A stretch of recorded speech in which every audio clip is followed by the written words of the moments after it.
사랑의 아버지 하나님, 오늘도 저희들에게 새로운 생명과 호흡 주셔서 가장 먼저 아침에 주님 바라보도록 우리에게 은혜 베푸셔서 감사합니다.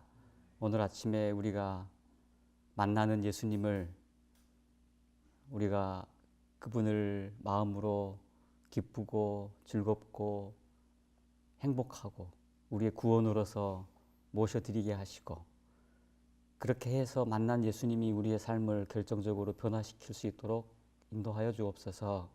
예수님 이름으로 기도합니다. 오늘 본문은 누가복음 2장이죠?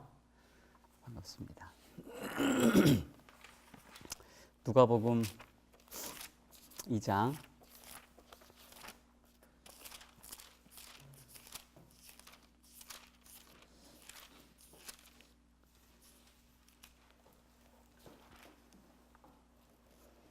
41절부터 51절까지입니다. 그 부모가 해마다 유월절을 당하면 예루살렘에 가더니 예수께서 12살 때에 저희가 이 절기의 전례를 좇아 올라가다가 그 날들을 마치고 돌아갈 때에 아이 예수는 예루살렘에 머무셨더라. 그 부모는 이를 알지 못하고 동행 중에 있는 줄로 생각하고 하룻길을 간 후 친족과 아는 자 중에서 찾되 만나지 못하매 찾으면서 예루살렘에 돌아갔더니 사흘 후에 성전에서 만난즉 그가 선생 중에 앉으사 저희에게 듣기도 하시며 묻기도 하시니 느는 자가 다 그 지혜와 대답을 기이 여기더라. 그 부모가 보고 놀라며 그 모친은 가로되 아이야 어찌하여 우리에게 이렇게 하였느냐. 보라 내 아버지와 내가 근심하여 너를 찾았노라. 예수께서 가라사대 어찌하여 나를 찾으셨나이까. 내가 내 아버지 집에 있어야 될 줄을 알지 못하셨나이까 하시니 양친이 그 하신 말씀을 깨닫지 못하더라. 예수께서 한 가지로 내려가사 나사렛에 이르러 순종하여 받으시더라. 그 모친은 이 모든 말에 마음을 두니라. 이 말씀이 오늘 성경 본문입니다. 지금 읽은 41절부터 51절까지 그 앞뒤로 해서 40절은 아이가 자라며 강하여지고 지혜가 충족하여 하나님의 은혜가 그 위에 있더라 이고, 52절은 예수는 그 지혜와 그 키가 자라가며 하나님과 사람에게 더 사랑스러워 가시더라. 약간 비슷한 말씀이 같이 있습니다. 그래서 이 구절의 배치를 놓고 시대의 소망에서는 7장에서는 유년시대, 8장을 지금 오늘 읽었던 본문 말씀 6월절에 참여하신 9장을 투쟁의 시절로 따로 나누었습니다. 오늘 읽을 부분이죠.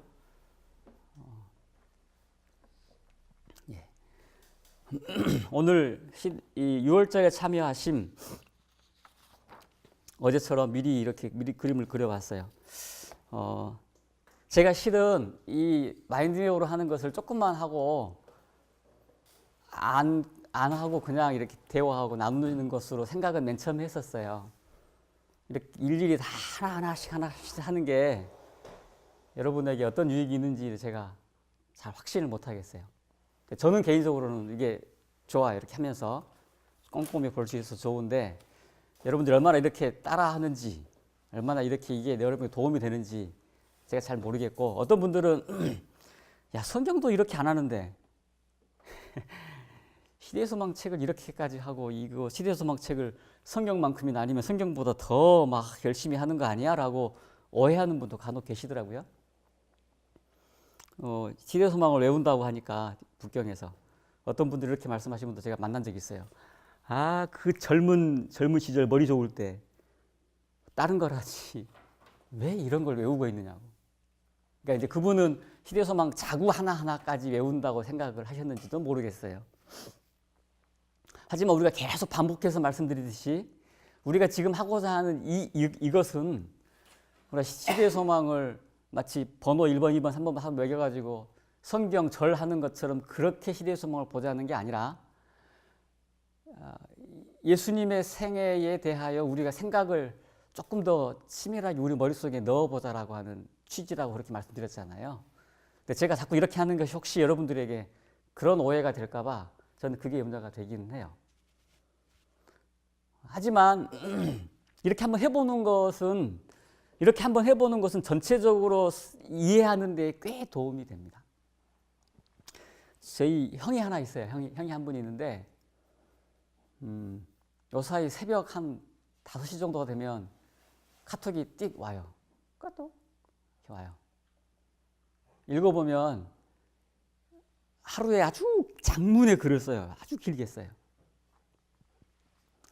작년에는 성경에서 성경절 하나 쓰고 그 밑에 짧은 코테이션 이렇게 해서 보냈었거든요.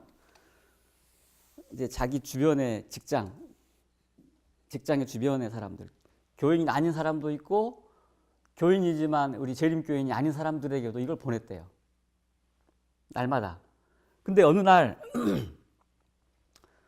자기한테 문자를 한 20명부터 시작해가지고 지금 많이 늘었을 거예요. 근데 보냈는데 한 명도 자기한테 답장을 하는 사람이 뭐 손가락에서 이 5손가락 안에 꼽을 만큼, 저도 가끔 형 좋은 말씀 고마워 이런 거는 한 일주일에 한 번이나 한 달에 한 번 보낼 만큼 그 정도밖에 답장하지 않는데 어느 날 보니까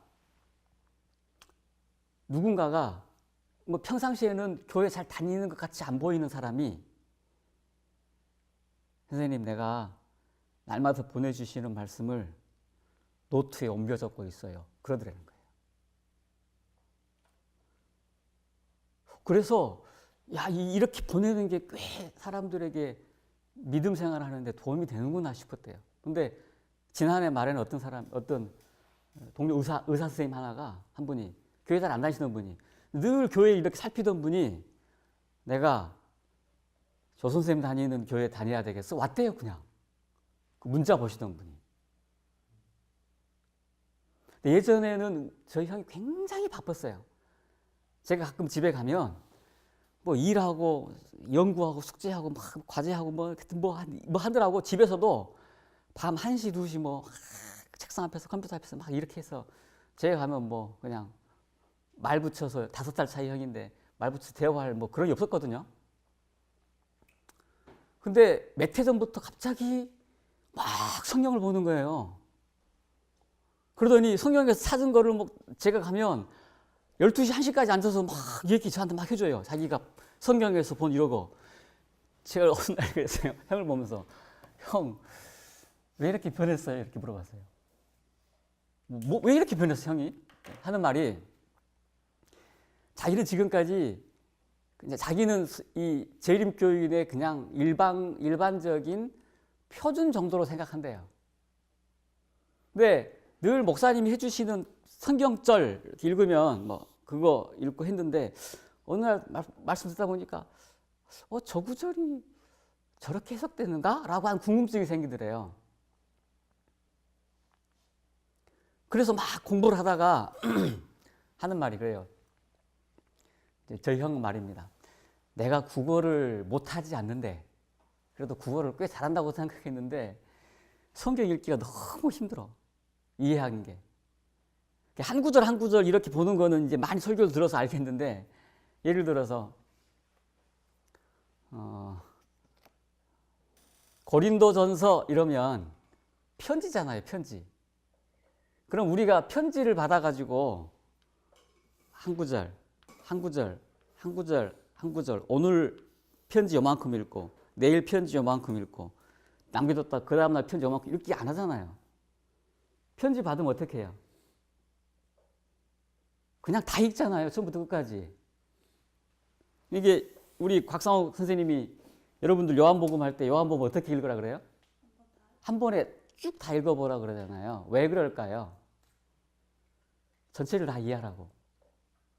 근데 그렇게 하면서 도무지 잘 이해가 안 되는 구절을 어린이들이나 보는 성경이라고 생각했던 쉬운 성경을 보기 시작했대요. 그러니까 옛날 사람들이 성경을 첫 편지를 받았을 때, 신약 성경이나 어떤 편지를 받았을 때 우리처럼 이해가 안 돼가지고 막 주석책 찾고 이렇게 하지 않았을 거라는 거죠. 편지니까 한번 읽고 들으면 그 당시 사람들은 자연스럽게 이해되는 언어였을 거라는 거예요. 근데 우리는 지금 그렇게 접근하지 못한다는 거예요, 성경을. 그래서 저희 형이 저한테 했던 요지는 뭐냐면 처음부터 끝까지를 이해하라는 거였어요.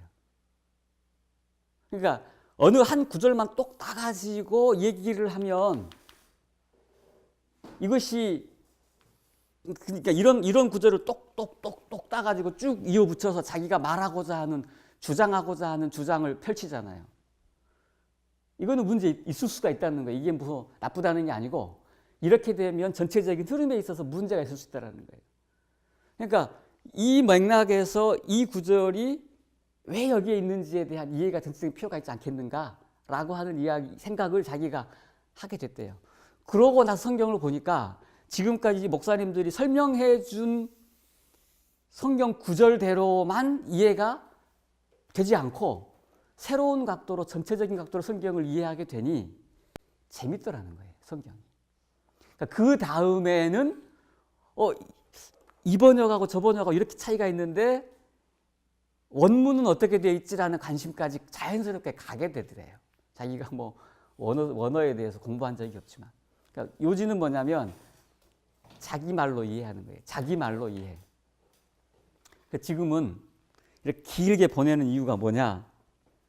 이제 곧 하나밖에 없는 아들이 대학을 가서 멀리 떠나요.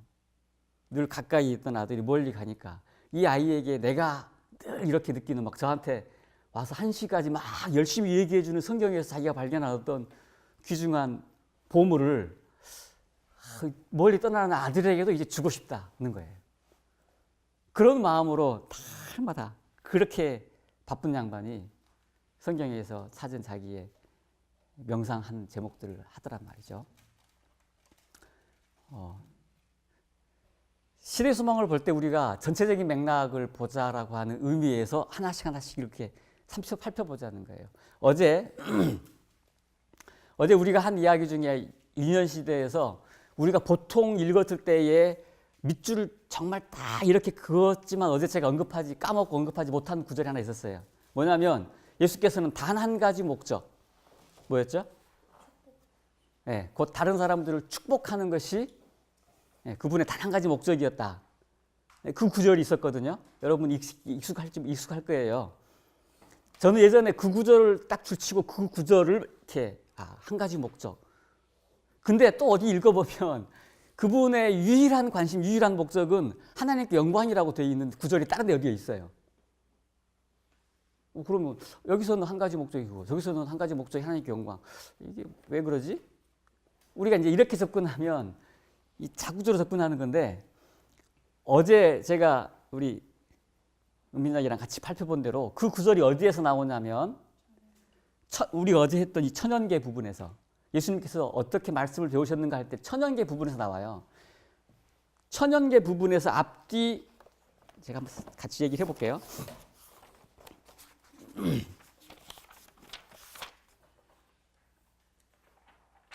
예. 그분은 세상의 부정한 방법을 떠나 천연계로부터 학문적 지식을 얻으셨다. 그분은 유년시대부터 오직 한 목적에 사로잡히셨는데 곧 남을 축복하기 위해 생활하셨다. 이 일을 할 수 있는 자원을 그분은 천연계 가운데서 발견하셨다. 방금 제가 뽑았던 그 문장 있잖아요. 그 문장 앞뒤로 뭐가 있어요? 천연계가 있어요.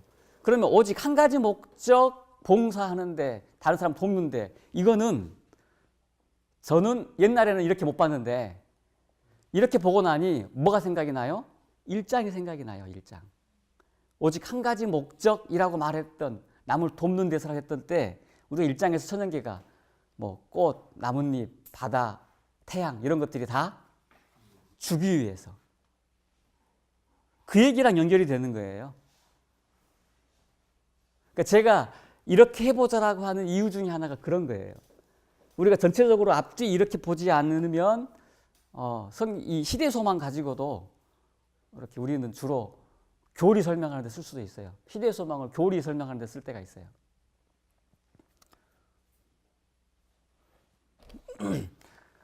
여기부터 이렇게 쭉 이게 하나하나씩 번호인데 29개 문단을 제가 봤어요.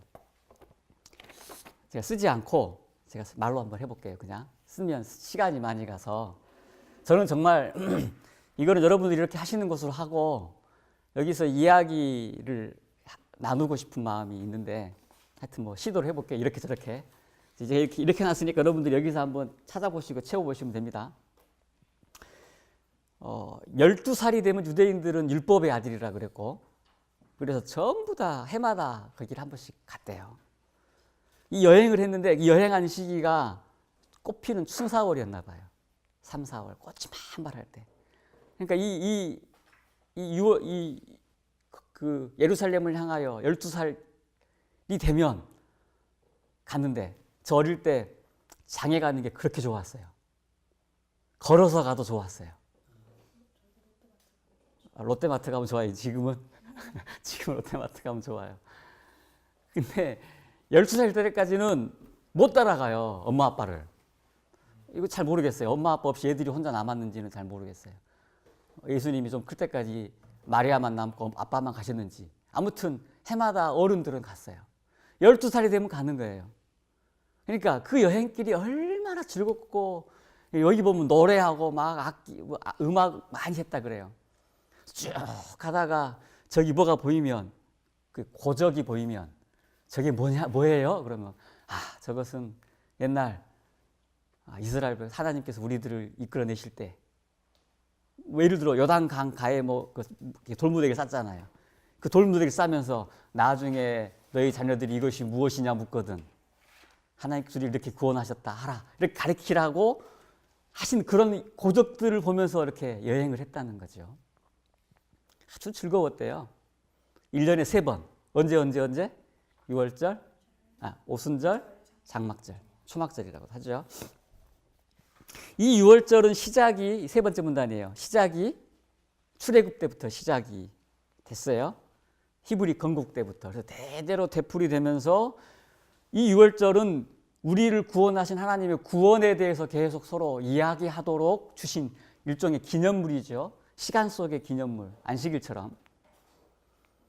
특히 이제 무교절은, 6월절 지나서 무교절은 일주일 동안에, 이 무교절이란 말이 누룩 없는 떡이잖아요. 그러니까 어린 양이 됐건 누룩 없는 떡이 됐건, 보리단 흔드는 요제절 그런 건가요?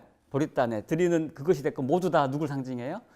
예수님을, 구주를 상징하는 내용으로 다 이렇게 명상하도록 하는 그런 하나님께서 우리에게 주신 어떤 장치라 그럴까요? 이런 유월절들이 많은 사람들이 이 절기가 어떻게 돼버렸어요? 형식주의, 이제 5번째 문단에 나오는 거예요. 형식주의가 됐는데 5번째 문단은 딱 2문장이 돼요. 형식주의로 전락했는데 예수님한테는 그것이 얼마나 의미심장했는가. 이 대비가 딱 돼요. 그죠? 대부분의 사람들은 형식적으로 그냥 들뜬 마음에 여행하는, 마치 장에 가듯이, 큰 구경 가듯이, 아니면 서커스 보러 가듯이. 저는 밤에 시골에 살 때 서커스 보러 막 밤에 걸어가고 막 그랬어요. 먼 길을, 4km 되는 길을 몰래 막 천막으로 뚫고 들어가고.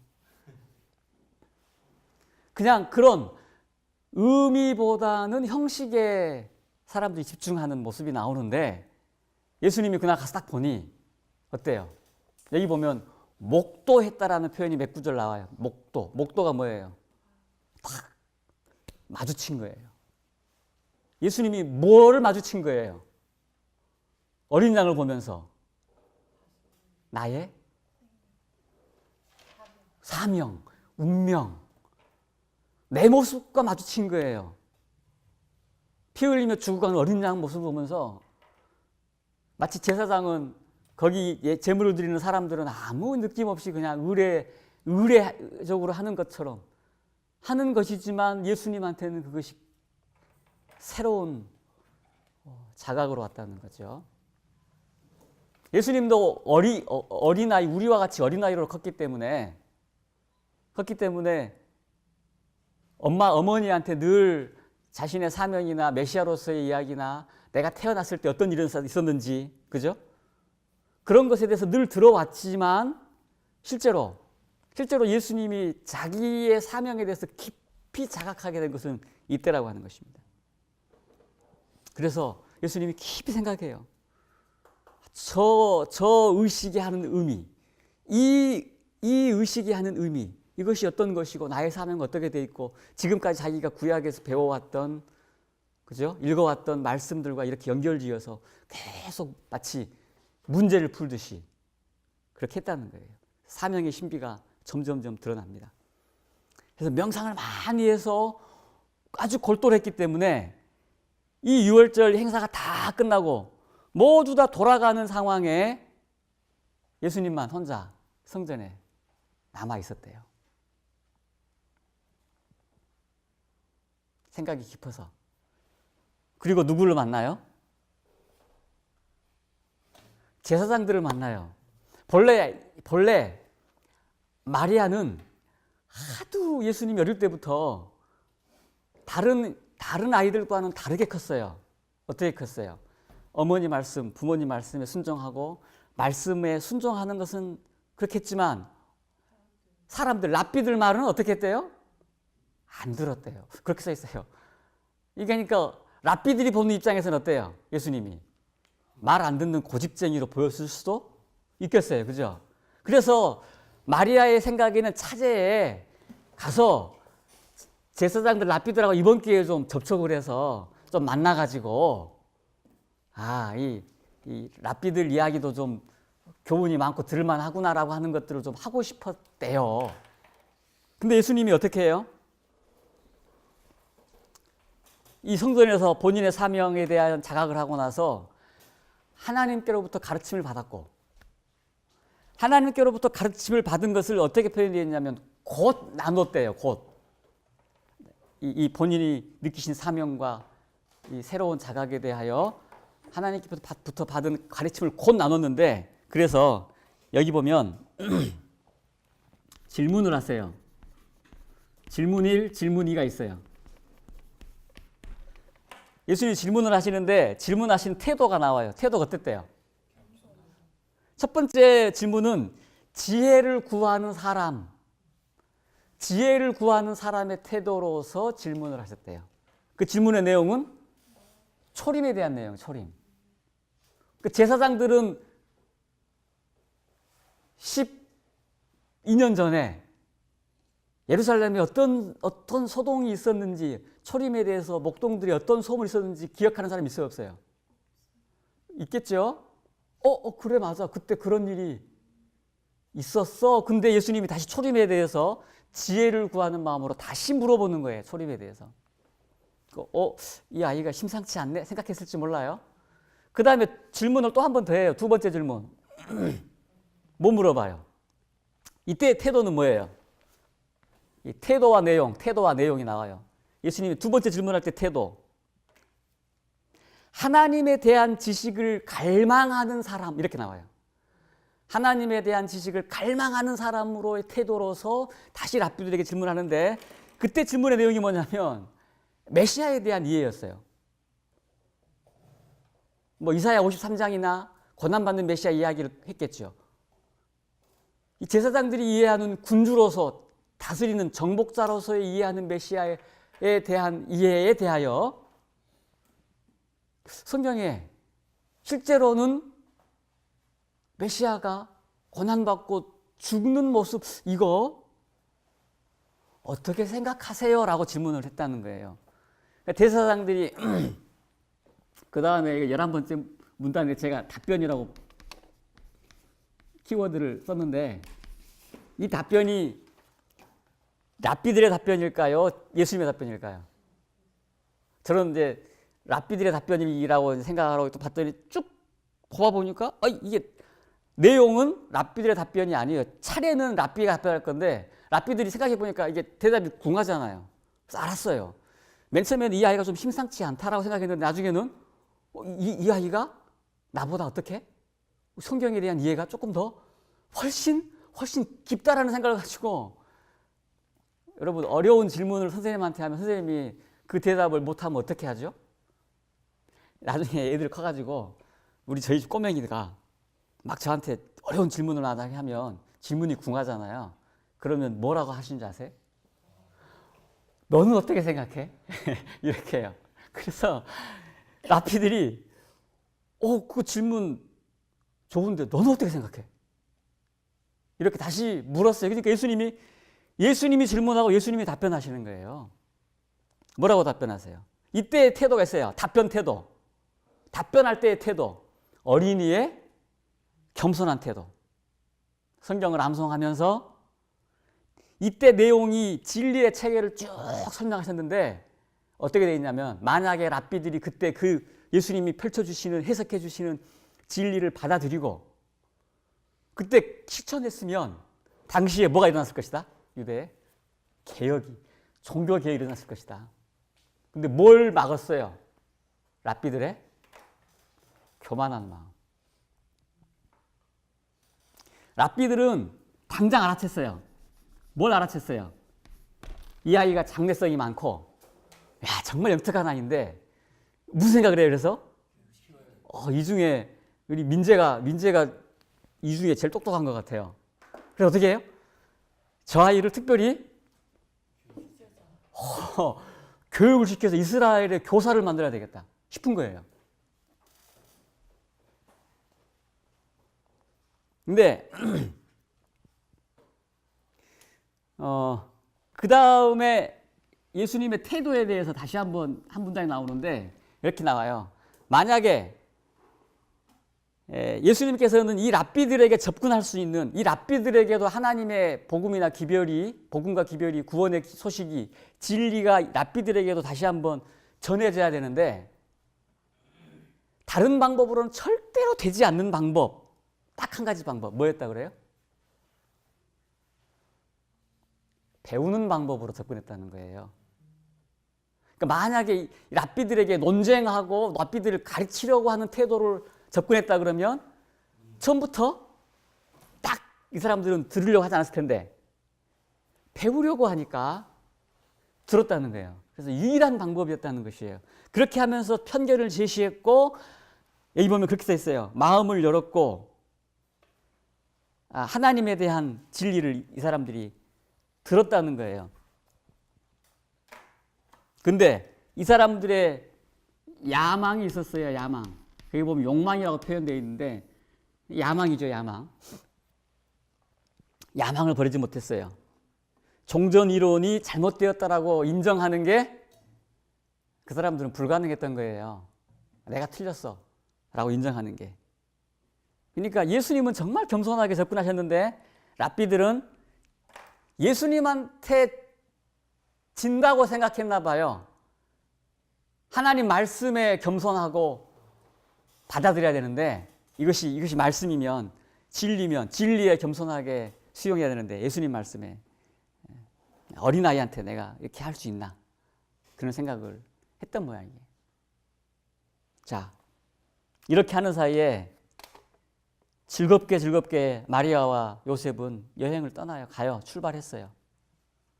얼마나 즐거웠는지 우리 살렘에 이사 오신 우리 선생님들 여기 애들이 많잖아요.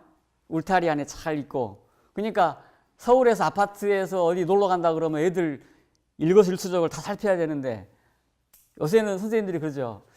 애들이 눈에 안 띄어도 어디 가서 놀고 있겠지. 제 아들이 그래요. 안 보여도 여기 수원에 집 갔겠지. 영찬이 집에 놀러 갔겠지.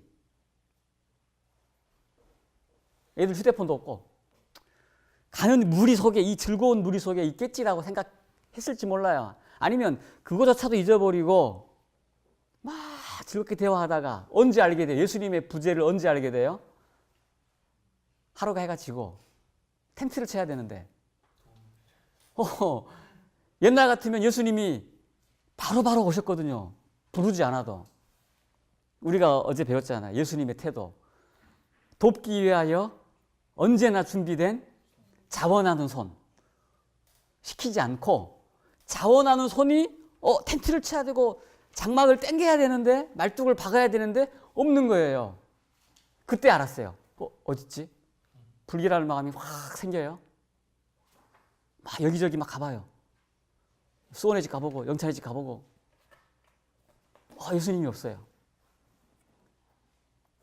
다시 모르겠어요. 그날 밤에 돌아갔을지 하는 수 없이 누구네 집에서 사나 그러고 그 다음날 갔을지 하여튼 하루 간 길 다시 되돌아갔다가 막 헤매다가 찾은 게 며칠? 3일이라 그랬으니까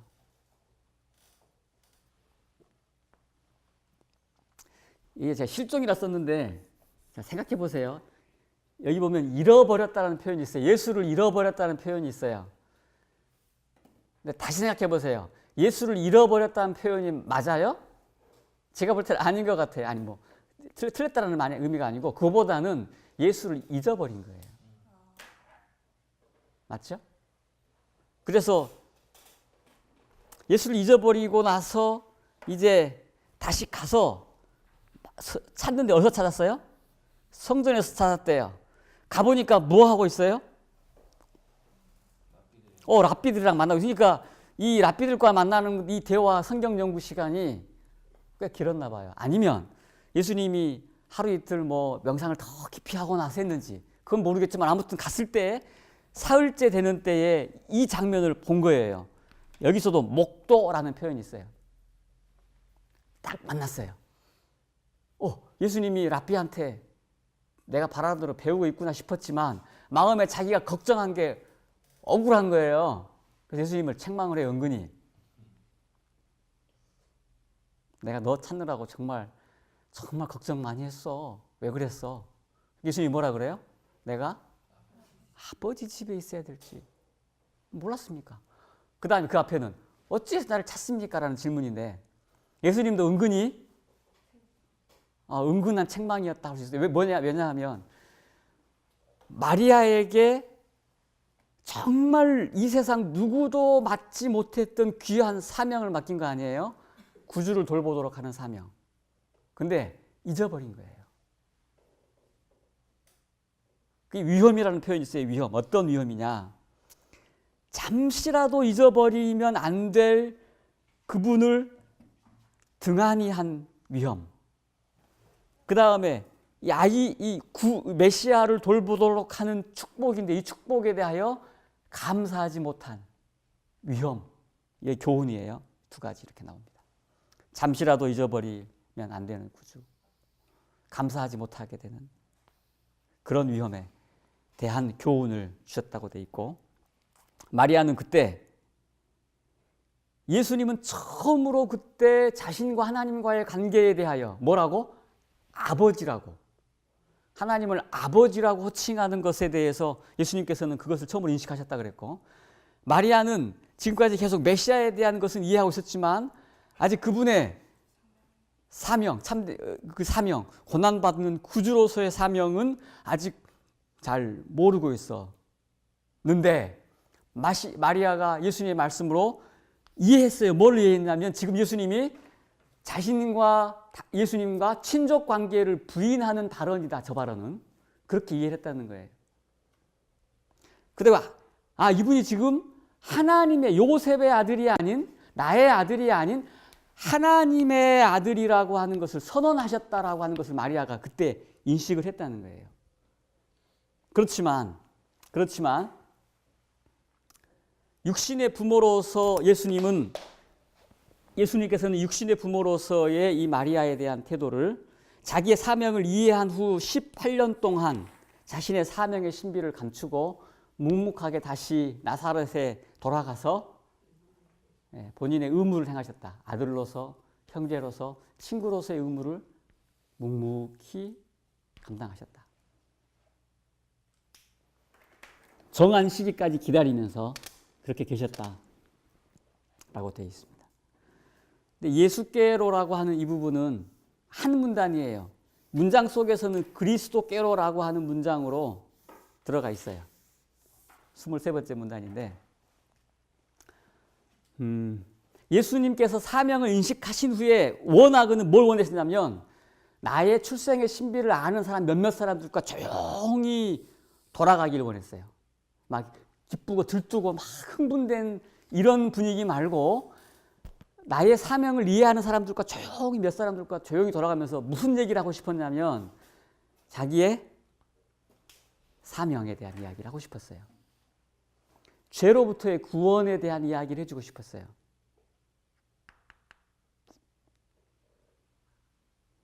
그리고 여기에 그 부분이 나와요. 그리스도께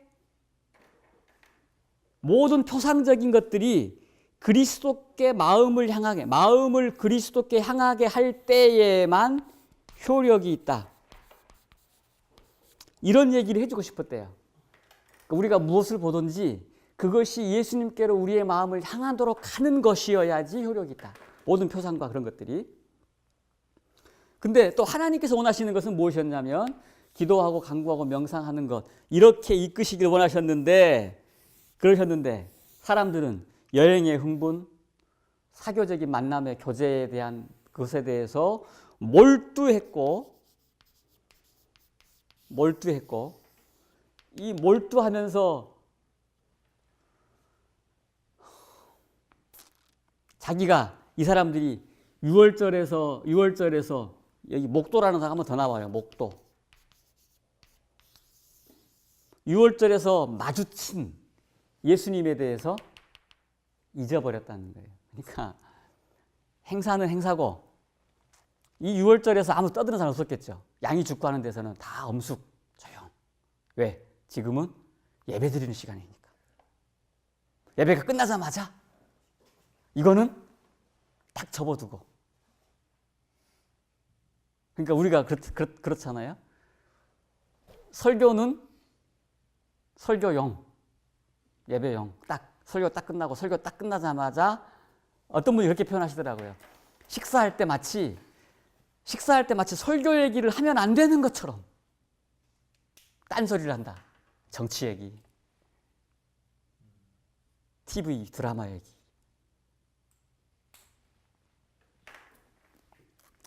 바로 딴 데에 몰두하고 본인이 마주쳤던 구원에 대하여, 그 참된 의미에 대하여는 다 무시하고 잊어버린다는 것이에요. 자, 이제 사흘. 사흘, 여기 시간이 거의 돼갑니다. 이게 이제 다 끝났잖아요. 다 끝나면서 이제 귀가해요. 귀가하면서 예수님이 가장 생각 많이 한 것 뭐라고 되어 있는 줄 아세요? 어머니 생각이었어요. 어머니. 본인의 사명을 이렇게 깨닫고 나서 귀가하면서 어머니를 생각하는 거예요. 칼이 마치 마음을 찌르듯이 할 그 어머니. 그 어머니가 본인의 사명에 대하여 정말 깊이 인식하면 그때 그게 덜할 텐데. 마치 나중에 어머니도 내가 십자가에 달려 죽고 사흘 동안 무덤에 있는 동안에 나를 찾고 슬피 우실 텐데, 그래서 돌아가는 길에 본인의 사명에 대해서 계속 이야기를 아마 했어요. 어떤 분들은 억울해해요. 아니, 하루 잊어버렸는데 왜 사흘 동안 찾아야 돼? 이제 그렇게 나와요. 여기. 하루를 등한히 한 결과로 사흘 동안 울며 슬피며 하면서 그렇게 찾아야 될 것이다. 왜 그래야 되는지 모르겠어요. 하나님께서. 그러니까 우리가 이게 뭔가를 이 예수님께로 마음을 향하게 하는 것을 등한히 하는 것은 정말 우리에게 치러야 될 대가들이 그런가 봐요. 자기가 하나님 아직 설사 자기가 하루, 내가 청년 시절 소년기 때 하루 내가 하나님 놓쳤는데 지금 찾으려니 너무너무 힘들다. 이런 마음 때문에 이런 생각이 들었나 봐요. 내가 왜 이렇게 아직도 하나님 못 만났다. 하지만 그런 간절한 마음이 있으면 하나님께서 분명히 만나주시겠습니다. 여기 낙담하고 여기 결핍이라는 얘기들이 있어요. 왜 그런가? 우리가 낙담하는 이유는 그분을 전혀 생각하지 않기 때문이다. 결핍되는 이유는 잠시 감동받았다가 그것으로부터 금세 떠나가 버린 거기 때문에 이전에 받았던 감동보다 더 큰 결핍이 느껴진다. 같은 얘기예요. 우리가 한번 잊어버리면 더 큰, 그러니까 우리가 받은 감동이나 이런 것들에 대하여 간직하는 마음 깊이. 그래서 이제 맨 마지막 부분이 중요한 이 부분들입니다. 하루 1시간 명상하는 일은 좋은 일이다. 특별히 그의 마지막 생애, 그의 생애를 조목조목 명상하는 것. 지금 우리가 하는 것이 그런 과정인지 몰라요. 조목조목 하루에 1시간씩 그분의 생애를 명상하는 것은 우리에게 정말 중요하다. 특별히 그분의 마지막 생애, 십자가의 사건들 우리가 한 장, 여기 보면 장면이라는 말이 여기서 나와요. 장면. 장면을 그려볼 것이다 이런 말도 있어요. 그려보라. 머릿속에 상상해보고 이 사진을 찍든지 아니면 영화를 찍든지 하여튼 머릿속에 그 장면을 이렇게 깊이 해보라. 그러면 우리 마음속에 사랑이 격발될 것이다. 격발이 뭐예요? 이제 딱 시작되는 총 격발할 때 막 시작되는 터져 나오는 그렇게 될 것이다. 그렇게 되고 그분에 대한 우리 신뢰와 사랑이 커질 것인데 그 다음에 이렇게 해서 우리 마음속에 하나님의 사랑이 격발된 사람들의 태도는 맨 마지막 문장입니다.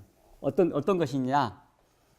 첫 번째, 그분에 대해서 생각하기 좋아하고 두 번째, 그분에 대해서 말하기 좋아한다. 이렇게 돼 있어요. 뭐 여기는 안 나오지만 우리는 또 생각해 볼 수 있어요. 세 번째, 그분처럼 따라하고 싶겠죠? 우리 연예인들 보는 학생들 보면 그렇잖아요. 맨날 그 생각. 뭐 노트 앞면도 그거, 책받침도 그거, 핸드폰 첫 화면도 뭐 그거 맨날 그 생각. 모이면 맨날 뭐 가수 얘기, 드라마 얘기, 탤런트 얘기 맨날. 누가 무슨 뭐 브로치를 뭐 했다더라, 뭐 무슨 옷을 입었대더라. 맨날 따라하는 거. 만약에 우리가 예수님께 대하여 이렇게 몰입한다면 마치 드라마 장면을 보고 어린 학생들이 따라하는 것처럼 우리가 예수님을 보고 우리 속에 머릿속에 담고 그분을 사랑하게 돼서 따라한다 그러면 이것이 뭐라고 되어 있냐면 뭐라 그랬어요? 바라봅니다 그랬어요. 이것이 우리가 예수님을 바라보는 것이다. 여러분들 뭐 오늘도 하다 보니까 이렇게 설명이 조목조목 되긴 했는데 이런 예수님 속에서 예수님이 마치 자기의 사명을 만났던 것처럼 마리아가 예수님의 사명을 만났던 것처럼 많은 사람들이 6월절에 예수님의 그 어린 양을 보고도 그냥 이렇게 잊어버리고 무시했던 것처럼 이런 자리에 우리가 어느 자리에 있을지 모르겠어요. 하나님께서 우리에게 오실 때 특별히 마지막 장면을 우리가 명상할 때에 우리에게 마주쳐 주실 거예요. 그때 우리의 태도가 어때야 할 것인지 생각해 보시면서 오늘 하루 지나시기 바랍니다. 감사합니다.